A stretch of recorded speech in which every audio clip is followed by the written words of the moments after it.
a very warm welcome to Daily Dispatch powered by HSBC. I'm Priya Sheth, and here's our news roundup for the day.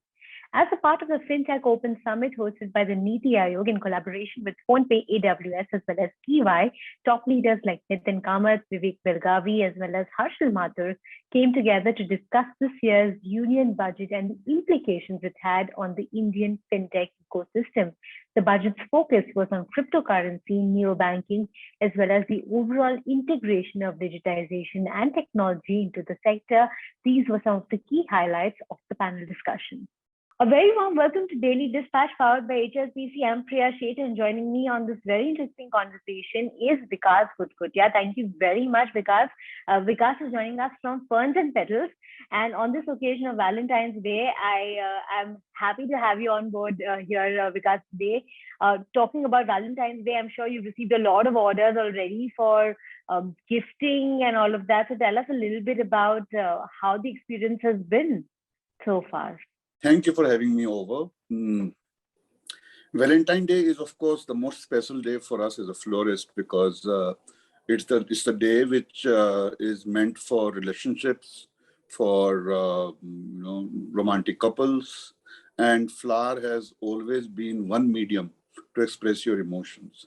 So yes, we are very happy, and we have been seeing constant growth in this segment. So I guess with the passage of time, it's getting more and more popular.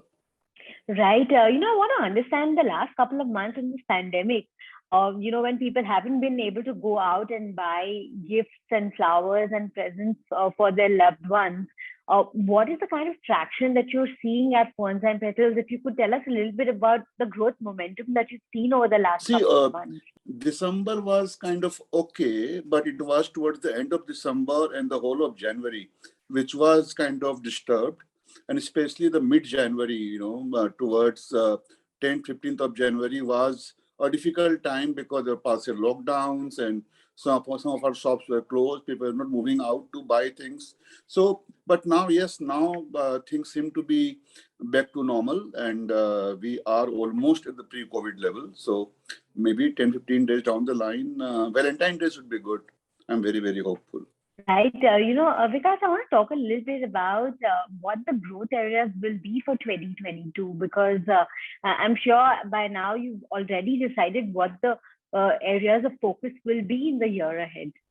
We have multiple businesses, but of course, as far as the retail and the flowers are concerned, we have very, very ambitious plans for the year, and we are going to hit at least 5 to 6 new geographies. We will be growing very fast in domestic market as well. We are expanding our product base. We are expanding our retail base. And at the same time, we probably, look at a branding which has never been done by this brand. We want to be, ATL with all the different media, with some celebrity endorser and everything. So it's a very exciting year ahead. Right, you spoke a little bit about category expansion. You're going to be adding more products into the overall portfolio. So tell us a little bit about which categories are you looking at expanding into? We were known as florist, and then we moved towards cakes. So it's cakes and flowers basically. But now, of course, there are many other things which have caught up. Like chocolate is a big thing.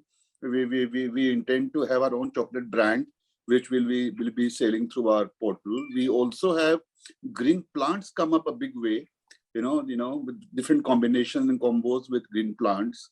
We are also looking at government easing norms as far as the liquor supply is concerned. So maybe, a bottle of champagne or a wine along with your flowers. So plants, chocolates, wine, different single malts, and maybe, people also, I think, are very fascinated by our personalized gifting. We are expanding our base in terms of personalized gifting, installing new machines, and we are trying to do express delivery of those personalized gifts. So they are the areas of focus.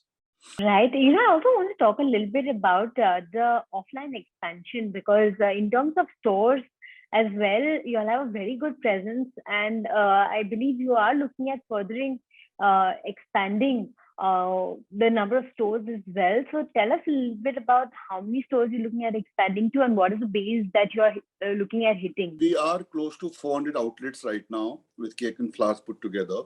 And looking at the current speed and the overall infrastructure, we are looking at 2 stores a week, which is around 100 in a year. And that is for the next financial year. And maybe, we have very ambitious target of having 1 store a day and going further from 2023-24. Wow, that's interesting. That's a aggressive pace for this. I'm sure there's a lot of investment also that's required into the business. Will you be looking at raising some funds, or will you be funding this internally? What is the plan out there? The thoughts are clear in our mind. Things are still at discussion level. Let's see. But basically our model is a franchising model. And franchising model, the investment to open the shop is of an individual who takes up the franchisee. So to expand our retail base or expand more shops, we don't actually need too much, capital and too much investment. Yes, to service them and to grow overseas and getting into new products, warehouses, hubs, R&D, technology, we do need, capital investment. Let's see how it goes. Right. Tell us a little bit about your international expansion plans, because I do believe that you all are already present in, out of the country, and there are plans to go even more global than what it is at this point. Yes, we are very, very ambitious, and we want to be a global player when it comes to gifting. So, we are in 5 countries right now.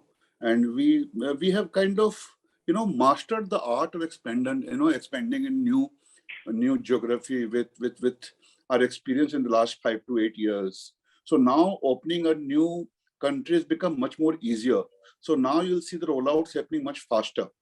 So next financial year will probably be, if I'm not being over ambitious, a new country every 2 months. Wow, that's an interesting pipeline and target that you set for yourself. So final question before I let you go, because on the revenue targets, what kind of revenue targets are you working with? If you could give us some details.